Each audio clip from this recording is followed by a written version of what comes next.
Hi guys, welcome back to episode of DB Cars, and today's episode I'll be showing you guys the TribeCar Volvo V40. So let's dive straight to this video right now. Alright then, so here is guys the Volvo V40 from TribeCar itself. So basically I'll be showing you guys the exterior damages for this vehicle if there's any before I show you guys the trunk space as well as the interior. So let me just show you guys the exterior of the vehicle first. So starting out with the outside the vehicle itself, there isn't any other obvious starting from the front itself, there isn't any other obvious damage other than missing piece, which I'll show you guys later on. Also there's no windscreen chip, which is a good thing for this vehicle itself. Let me just show you guys the sorry about that. So yeah, so basically there is starting from the driver's side, there isn't any obvious damage other than maybe the tires being dirty, and yeah, and mainly more of the mechanical side, which is might have gone wrong during its lifespan itself. But if you're wondering where the fuel door is, it is on the right hand side behind the driver's seat. Let's move on to the back, which there isn't any other obvious damage either, which is a good thing other than it being extremely dusty. Moving to the passenger side, no obvious damage other than this part being missing itself. So that's one you gotta take note. Other than that, the vehicle is in perfect condition as of what I feel it is. So yeah, let me just show you guys the trunk space for the vehicle right now. So to access the trunk space of the vehicle itself, you just need to press on a button somewhere, which is, let me see if I can find it. If there's no button, then usually the alternative way to unlatch the trunk is usually via pulling on a lever. Let me see. Okay, it's somewhere. Let me see. There should be a button somewhere. Right here under the L itself. So press on that. Okay, that's weird. It's not unlatching itself. So it should be able to unlatch. Oh no, I just realized, stupid me. It's the key. So this is how the key looks like. Just press on this and it should unlatch the trunk, and you're able to access the trunk space for the vehicle itself. So basically this is how much trunk space you are being greeted with for the vehicle itself. Unfortunately, as you guys can see, there's one small drawback to this car, which is when you fold down the rear seat, the issue that you see is there's this partial shelf here where you won't be able to put stuff through itself. If you want to put stuff through, then probably you have to increase the, if there's a way, I don't think there's a way, but basically you have to put something beneath it so that it will have a smooth flooring itself. Otherwise it won't be possible itself. To close the trunk is very simple. Just need to grab hold of any part of the vehicle itself and just close it down, and that's probably that itself. So yeah, alright, now let me just show you guys. And to access the fuel door, if you're wondering, just press on it and you're able to access it itself. Luckily there's no cap to screw it on, which is a good thing for the vehicle itself. I might be wrong, but maybe it's missing something itself, but oh well. Let's just move on to the next part, which is the rear seat for the Volvo itself. So stepping right into the vehicle itself, this is basically what you're greeted with for the rear of the Volvo. So starting out with storage space, you got storage space on this side of the vehicle. Same goes for the other side, for the passenger side. You also do come with a storage pocket right here, which is you're able to put your drinks if you want to. Also, there's also a cup armrest to rest your arm on. Unfortunately, there's no more cup holders right here. And also, this vehicle does not have the load-through system, which some of the other cars come with. But if let's say you do not want to rest your arm on, then you can just leave it up, and you could probably carry another person center itself. But it will be definitely a squeeze itself. Last but not least, you got your window switches right here, doorways handle to get out the car, and that's probably it itself. Oh yeah, and you got some weird storage space right here itself, which is a bit odd, but yeah, if you want to, you can put your stuff right here. Let me see. Yeah, mostly you can't really see much, but you could put some stuff here itself. So yeah, and that this is my sitting position wise. So I got about a fist of headroom space wise. Headroom space size is about a fist of headroom space wise. Legroom is about a fist as well itself. So yeah, if let's say you were to stretch out like this, it will definitely be comfortable. But if there was another guy in the center, then it definitely would be a squeeze itself. So yeah, unfortunately, if you want to sit in center, you can, but like what I said earlier on, you'll be obstructed. You'll be obstructing the cup holders right here, which I showed you guys earlier on. Plus, there's also a transmission tunnel right there itself, which you got to take note.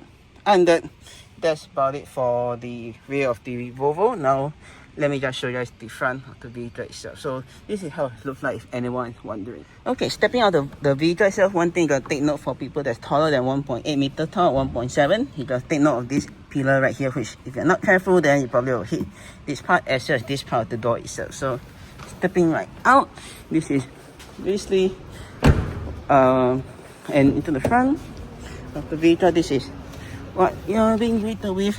So you got your instrument gauge right there, but I'll be showing you guys the storage space for the vehicle first. So storage space wise, you got quite a big size glove box right here if you want to put your stuff in itself.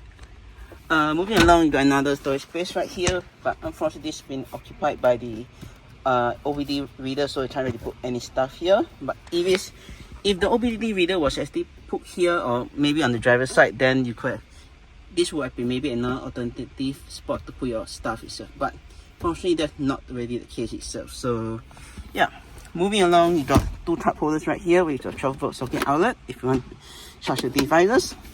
You also got another armrest right here if you want to, as well as more storage space right there with a 12-volt socket outlet itself. Other than that, you got more storage space right at the door touch for the passenger side or the driver itself, for the front passenger or front driver.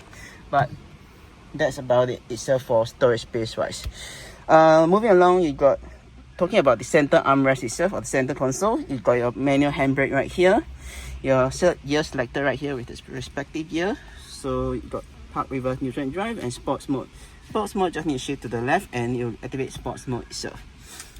Alright, talking about the center console, this is what you're greeted with for this generation of Volvo itself. You got your key numpad right here, which is a little bit odd, but it basically serves a function where for this car itself, the top part is mainly the infotainment controls to adjust that, and the bottom control is to adjust the AC controls right at the bottom itself. So yeah, on the left you got your fan speed control, on the right you got your temperature control for the driver and passenger. To adjust the left or the right hand side, you just need to press on this, and you will see later on it will jump from left or right hand side when I turn on the vehicle for you guys itself.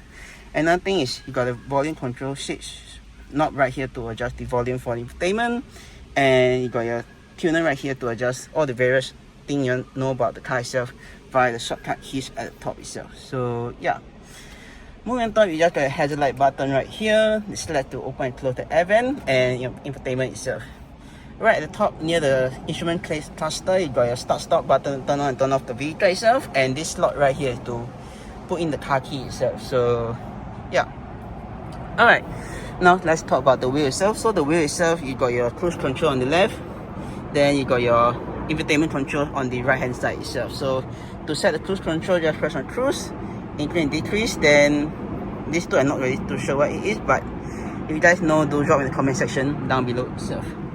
On the other side, you got your frequency tuner for the entertainment. If let's say you're using the radio, you can do that itself. Volume control button right here, up or down, mute, and the exit, the entertainment itself, or you technically could use this itself. So yeah, alright, now on the stock itself, on the left hand stock, you got your indicators right here, so down or up. High beam, just need to pull back to flash your high beams. Activate high beam, just push forward.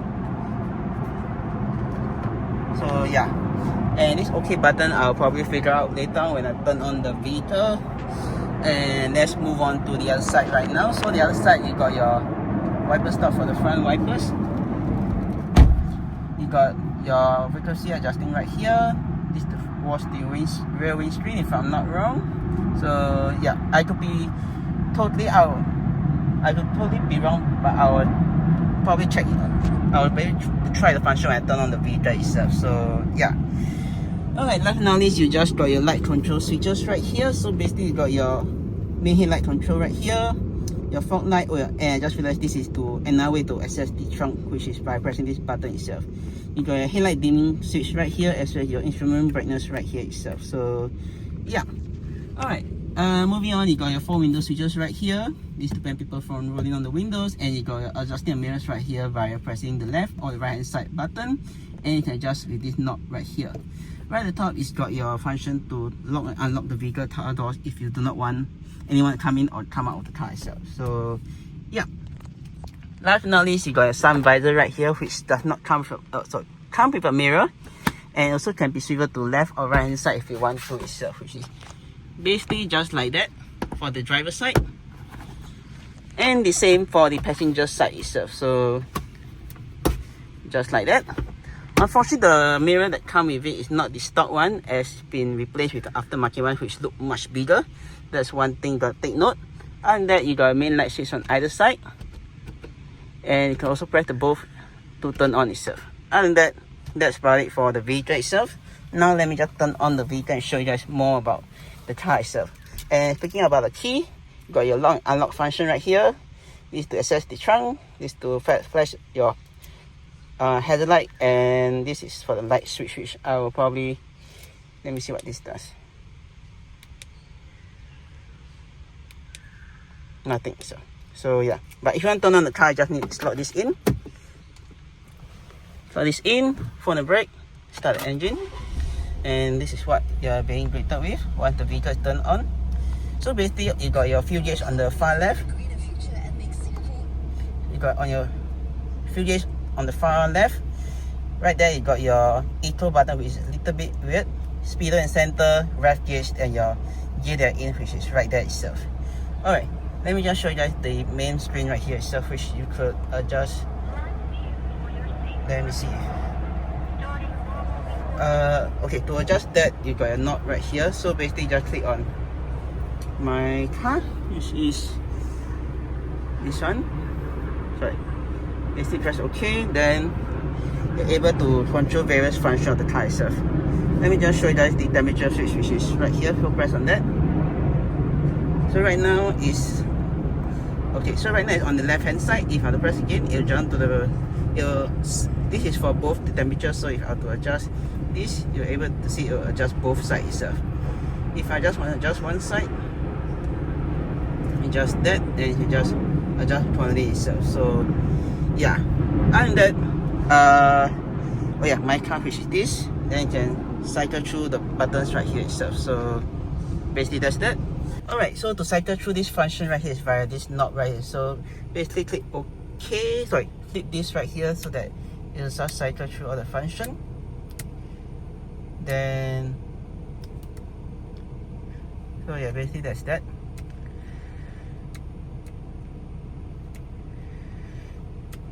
Once done, you just click OK itself. So right here. Oh yeah, to adjust the steering wheel, there's this lever right down at the bottom. This lever right here, just pull on that, and you're able to adjust the height of the steering wheel as well as how far, how back you want the wheel to be. Once done, then just lock it in place, and with that. For the seat itself, it is adjusted via this knob electronic seat right here on the side, as well as you can adjust the angle of the seat right here itself. So forward, back, up, down. Then you got your memory seat function by pressing on 1, 2, or 3, and menu if you want to set M then 1 or M then 2 and M then 3 itself. So basically that's that for the seat control itself.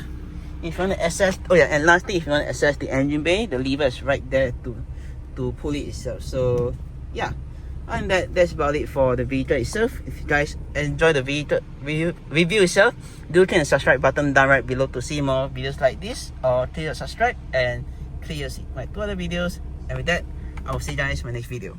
Peace.